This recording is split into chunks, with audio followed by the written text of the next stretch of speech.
trail. Donald Trump now threatening to give a front row seat at the debate to Gennifer Flowe. Flowers, in case you need your memory jogged or maybe you're young. She's the former Arkansas state employee and cabaret dancer who nearly derailed then-Governor Bill Clinton's 1992 presidential campaign with her account of their long-standing affair. Clinton initially denied any sexual relationship, then he admitted it under oath years later. As for Trump's invitation to tomorrow night's debate, Flowers told the New York Times, quote, "Yes, I will be there," but the Trump campaign has not confirmed whether they actually invited her. This was all a response to Clinton inviting billionaire Trump critic Mark Cuban to the debate. That escalated quickly. The promised spectacle comes as the candidates are locked in a dead heat. Clinton is at 46%, Trump at 44% in a new Washington Post ABC News poll out this morning, with Libertarian Gary Johnson at 5% and Green Party candidate Jill Stein at 1%.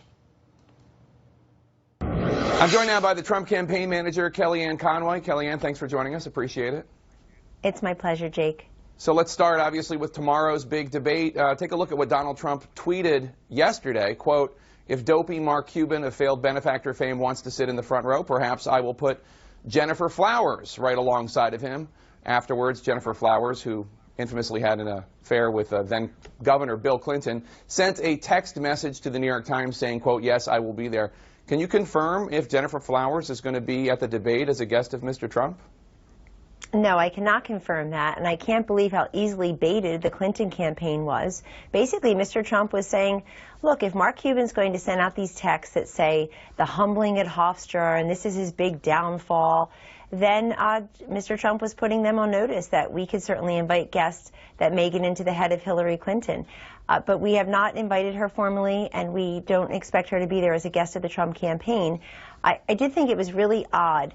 Just one day after Hillary Clinton was rebuffed by a Democratic mayor of Charlotte to please not come to Charlotte, not divert resources and not come at this time, then they exercised poor judgment the very next day by putting out a statement by the Clinton campaign about Gennifer Flowe and what this meant with Donald Trump, that he shows he's easily provoked. No, the easily provoked people here were the Clinton campaign. So it's very poor judgment. But look, we're going to talk about the issues that face America. That's what the debate is. I can understand why Hillary Clinton wants a billionaire in the front row. That's just another Monday night for her. But we're going to talk, we're taking the case directly to the American people tomorrow night. Just as a point of fact, I think both Trump and Clinton were talking about visiting Charlotte, and the mayor said that they didn't have the resources for either one to visit. But I think it's curious, and probably a lot of viewers are wondering, you think that what's odd is the Clinton campaign's reaction to Donald Trump tweeting about somebody that her husband had an affair with decades ago, not the fact that Donald Trump tweeted something about someone that the nominee's husband had an affair with decades ago.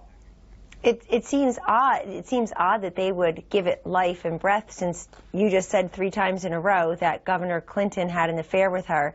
I didn't say it, but now a lot of Americans who didn't know who Gennifer Flowe was. Did he not? Donald Trump gave it life. No, he's the one that brought it up.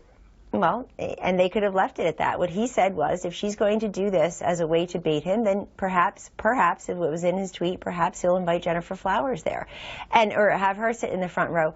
But, you know, I also just want to say, Jake, that this year's particular presidential debates are incredibly important so that we can hear the visions of these two candidates. Donald Trump is out on the stump every single day. He was in Roanoke last night. He was in 4 or 5 swing states just this week, giving policy addresses, talking about issues. Hillary Clinton is running negative ads against him. You know what should be fact-checked? Hillary Clinton's campaign 2 weeks ago saying she was going to become more uplifting and optimistic and aspirational. Where was that? Where has that gone? It's negative ad after negative ad.